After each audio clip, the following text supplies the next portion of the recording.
Pozdravljeni. Vikend, posvečen dirki za veliko nagrado Formule 1, zaključuje komentar in poglejmo si skupaj, kaj vse se je zanimivega zgodilo tokrat.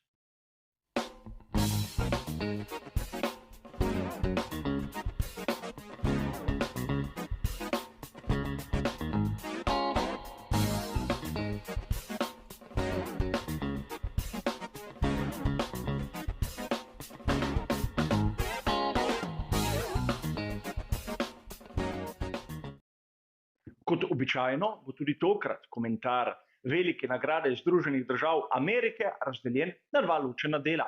V prvem si bomo ogledali vse tiste zanimive točke, ki smo jih videli na sami dirki in tudi po njej. V drugi bomo pa še nekaj minut porabili za analizo napovedi strategij in seveda rezultate primerjali s tistim, kar so ekipe v resnici pokazale na progi. A začnimo na začetku, s tistim, kar se je zgodilo po sami dirki. Namreč, tako Charles Leclerc kot Lewis Hamilton sta bila diskvalificirana. Preveč sta obrabila distančno ploščo na dnu bolida. Seveda, distančna plošča je tisti element, ki je pravzaprav namenjen temu, da je bolid odmaknjen od same asfaltne površine. V svetu Formule 1 poznamo to ploščo od davnega leta 1994, ampak obraba te plošče je enostavno posledica tega, da so pri ekipah bolid nastavili prenizko. In najprej si bomo pogledali, kako pravzaprav preverjajo to obrabo. Če malce bolj natančno pogledamo, kako izgleda distančna plošča, bomo hitro opazili 4 merilne točke, 4 merilne luknje. Okrog njih vidimo, da je tista jeklena zaščita, tisti distančnik, ki pravzaprav povzroča iskre, ki jih mi vidimo predvsem pri nočnih dirkah.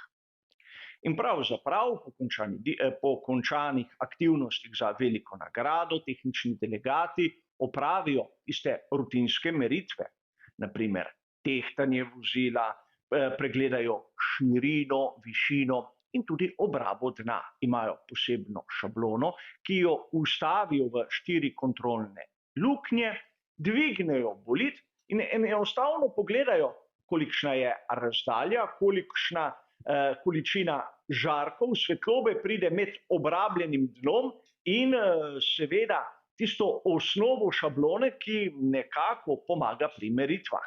In v obeh primerih, tako Charlesa Leclerca kot Lewisa Hamiltona, je bila obraba previsoka in zato je sledila upravičena diskvalifikacija. A verjetno marsikoga sedaj zanima, zakaj sta Charles Leclerc in Lewis Hamilton praktično imela tako nizko nastavljena bolida.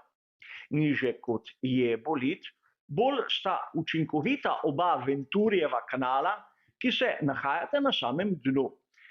To pomeni, da pravzaprav sta tako Charles Leclerc kot Lewis Hamilton imela podoben aerodinamični oprijem kot naprimer Max Verstappen, ampak imela sta nižji kot aerodinamičnih profilov na prednjem in zadnjem stabilizatorju, kar je pomenilo na koncu višjo končno hitrost.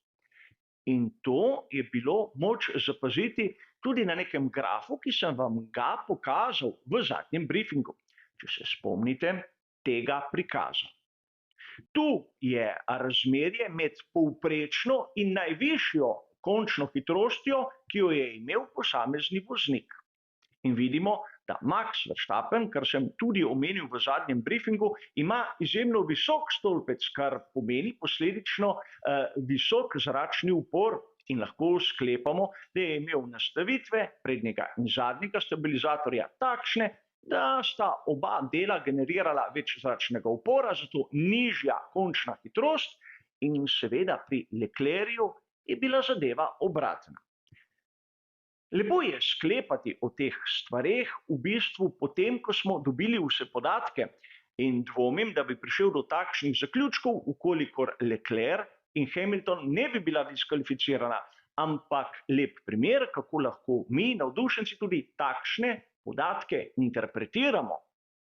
A pustimo sedaj to o Leclercu in Hamiltonu, bomo govorili tudi v nadaljevanju. A rad bi poudaril, da zmagovalec Max Verstappen tokrat se je moral presneto potruditi. Namreč na sami dirki smo videli, da pravzaprav ni s tako lahkotnostjo kot običajno prišel na prvo mesto. V zaključni fazi dirke je imel precej težav s temperaturo zavor. In temperatura zavor je seveda problematika, ki je zopet dobro znana v svetu Formule 1. Namreč zavorne košare imajo prav posebne vstopne hladilne reže. In mnogokrat vidimo, mi navdušenci, da jih mehaniki, ukolikor temperatura je prenizka, enostavno zaprejo s trakom. In kolikor je temperatura previsoka, je seveda potrebno dati drugo zavorno košaro, ki ima večjo špranje, ampak večja špranja pomeni, uganili ste višji upor. A tu bi rad poudaril, da Max Verstappen v zaključni fazi dirke je imel večje težave, kot bi si lahko mislili. Namreč svojim inženirjem ni bil na volji kramljati, namreč precej dela je imel z bolidom. Na samem cilju je imel minimalno prednost dobre sekunde in pol pred Lewisom Hamiltonom. In sedaj se lahko začnemo spraševati, ali bi lahko Lewis Hamilton dohitel in morda celo prehitel Maxa Verstappena. Po mojem, da. Ampak pri tovarniški ekipi Mercedes so napravili kardinalno napako. V prvem delu dirke je bil Lewis Hamilton na progi 4, morda 5 krogov predolgo in takrat je pridelal zaostanek, ki smo ga videli v finalnem delu dirke. Ukolikor bi pri Mercedesu sledili strategiji, ki smo jo videli pri Red Bullu, bi lahko vsaj na progi spremljali drugačen rezultat.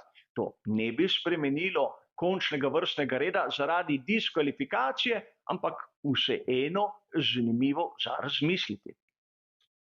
Na to ne moremo mimo Landa Norrisa in njegovega presenetljivega rezultata. McLaren v tem trenutku je vsaj po mojem videnju druga sila na štartnem razporedu. In seveda, treba je poudariti nekaj. Lando Norris je verjetno marsikoga razočaral v srednjem in zadnjem delu dirke, ko ni bil sposoben slediti Maxu Verstappenu. Lepo je tudi povedal na samem začetku dirke, ampak po prvi menjavi je enostavno izginil. A treba je tu poudariti nekaj, da pri McLarenu so pripravili za Landa Norrisa strategijo z 2 deloma na pneumatiki hard in samo enem na pneumatiki medium. Ukolikor bi bile zadeve drugačne, bi tudi mi lahko spremljali Landa Norrisa v boju tam spredaj. A treba je tu razumeti nekaj, morda pri McLarenu niso tako drzni, niso navajeni biti v vlogi prvega antagonista Red Bulla in zato so že na začetku vikenda zbrali malce manj agresivni pristop. Seveda v nedeljo, ko smo videli tisti spisek pneumatik, ki jih je imel vsakdo na razpolago, je bilo tako jasno, da pravzaprav pri McLarenu bodo izbrali tisto malce manj agresivno, bolj varno strategijo in to se je videlo tudi pri rezultatih samega Landa na progi. Na koncu, po diskvalifikacijah, je zasedel drugo mesto, kar glede na celoten vikend je pravi rezultat. A verjetno največje razočaranje je scuderia Ferrari. 2 kapitalni napaki, kar se tiče strategije. O eni smo že govorili po samem sprintu, ko so Carlosu Sainzu mlajšemu montirali pneumatike soft, a ne smemo mimo dejstva, da tudi na dirki za veliko nagrado v nedeljo so napravili nekaj, kar je za ekipo kot Ferrari neopravičljivo. Kdo je bil tisti, dovolite mi izraz, genij, ki je prišel do domislice, da z enim samim postankom bi bil lahko Charles Leclerc konkurenčen? Zavedamo se dejstva, da Charles Leclerc je imel najboljšo štartno pozicijo. In tudi če ne bi bil diskvalificiran, njegov rezultat na koncu dirke bi bil porazen. Namreč celo Perez, ki ga vsi tako kritizirajo, ga je na progi prehitel. In zamisliti se moramo, da pravzaprav pri Scuderiji Ferrari prihajajo do domislic, ki so tako fantazijsko uspešne, da nihče drugi se ne poslužuje takih metod. Mislim, da pri Scuderiji Ferrari morajo nekaj resnega storiti, kajti dve takšni napaki v enem samem vikendu sta preveč. A vrnimo se k Charlesu Leclercu, namreč tudi on je malček razočaral, predvsem na štartu dirke za veliko nagrado. Če se vrnemo na sprint, smo lahko videli, ko je bil najboljši Max Verstappen, da je Charlesa Leclerca na drugem mestu dobesedno takoj po štartu iztisnil na levi del proge in seveda tako ohranil prvo mesto. A zanimivo je nekaj drugega, ko je na vrsto prišla dirka za veliko nagrado, je bil Charles Leclerc na najboljšem izhodišču, poleg njega Lando Norris. In pravzaprav v zadnjem briefingu sem govoril o tem, da praktično v Austinu je to edini možni manever, ukolikor želiš braniti pozicijo. A Charles Leclerc tega ni storil. Res, njegov štart ni bil, recimo temu, briljanten, ampak vseeno. Malce več poguma, malce več agresivnosti bi moral pokazati v primerjavi z Landom Norrisom in ga potisniti tja na rob. A videli smo, da Charles Leclerc tega ni storil in takoj izgubil prvo mesto. In sedaj se moramo zamisliti nad dejstvom. Carlos Sainz mlajši morda ni tako priljubljen med publiko, ampak on je tisti, ki zbira točke. Videli smo tudi tokrat. Pa ne glede, ali bi bil Charles Leclerc diskvalificiran ali ne. Sainz je bil tisti, ki je domov prinesel rezultat. In seveda na koncu prvak postane tisti, ki zbere več točk, ne oni, ki je bolj všeč publiki, ki lahko vrešči na tribunah, ampak to ne prinese zmag in ne prinese naslova. In če smo govorili o Scuderiji Ferrari in o poraznem rezultatu za to ekipo, ne smemo pozabiti, da po kvalifikacijah sta oba bolida ekipe Williams prišla do točk, kar seveda pomeni, da tudi Logan Sargent je končno dosegel ta rezultat. Seveda za 10. mesto, ampak le pozicijo za svojim moštvenim kolegom Aleksandrom Albonom, kar verjetno mnogim kritikom zapira usta. Verjamem, prišlo bo tudi do tega, da bodo nekateri dejali, da pač Logan Sargent še zmeraj ni vreden Formule 1, ker je do točke prišel tako, da so bili drugi diskvalificirani. Ampak tudi Alexander Albon je prišel do 2 točk čisto na enak način. Torej, če velja za enega ta kriterij, bi moral veljati tudi za drugega. In sedaj lahko razumemo, zakaj pri ekipi Williams se z Loganom Sargentom toliko trudijo, vidijo potencial, ki ga mladenič ima, rabi samo podporo in čas, da dobesedno dozori. Mogoče v naslednji sezoni ne bo več del cirkusa svetovnega prvenstva Formule 1, ampak tu v Austinu je opravičil svojo vlogo, je opravičil dejstvo, da sedi v sedežu bolida Formule 1. In tudi Lance Stroll, ki ga zopet mnogi, imenujemo jih poznavalci, kritizirajo, je prišel do rezultata in to s tistim bolidom, katerega aerodinamično zasnovo je Fernando Alonso dobesedno zavrgel. Kljub temu, da je Lance Stroll v krizi, kljub temu, da ga mnogi vidijo izven Formule 1, tu v Austinu konkreten. A konec koncev videli smo dirko, ki je bila vse prej kot predvidljiva, ki kljub temu, da smo videli zopet zmago Maxa Verstappena, nam je ponudila mnogo. Le gledati je bilo potrebno vse tisto, kar smo lahko nekako zaznali tudi v ozadju, tudi v zakulisju vsega dogajanja na progi. In pravzaprav vidimo lahko, zakaj je Formula 1 zanimiva, kajti ponuja nam tisto, kar pravzaprav ni tako samo po sebi umevno in ni tako razvidno brez kakšne potrebne razlage. A poglejmo si še nekaj, kar razlago potrebuje: napovedi strategij in same izbore na progi. Če vzamemo graf Pirellija, bomo videli, da tokrat so si izbrali 4 različne variante, kar je po mojem osebnem videnju nek dokaz tavanja v temi. Namreč s 4 različnimi variantami boš več ali manj z eno vsaj kolikor toliko zadev. In na grafu Pirellija lahko vidimo, da so izbrali celo strategijo z enim postankom, ki je bila vsakemu, tudi osnovnemu poznavalcu dogajanja v svetu Formule 1 čisto nerealna.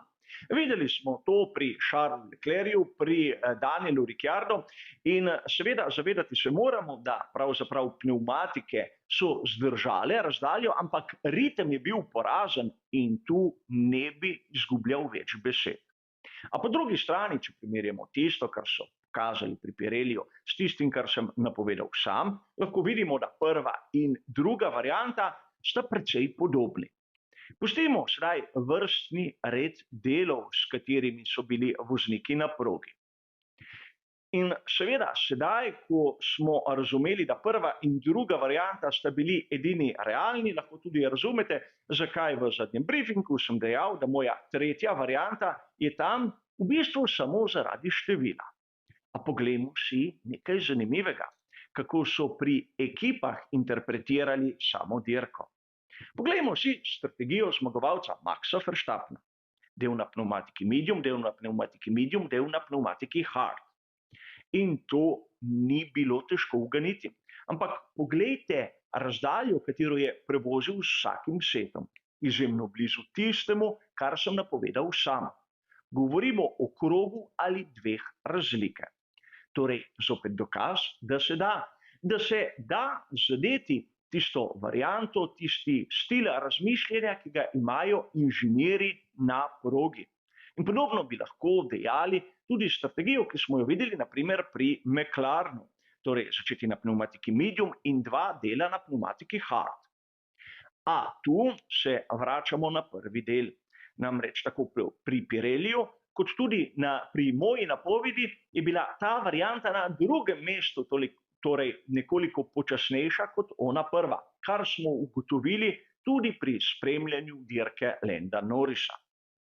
In čeprav tokrat pri napovedi strategiji smo bili izjemno blizu onemu, kar se je v resnici zgodilo na progi, na naslednji dirki bo lahko situacija čisto obratna. A za danes, za komentar dirke, bo seveda to vse. Hvala za vašo pozornost in nasvidenje.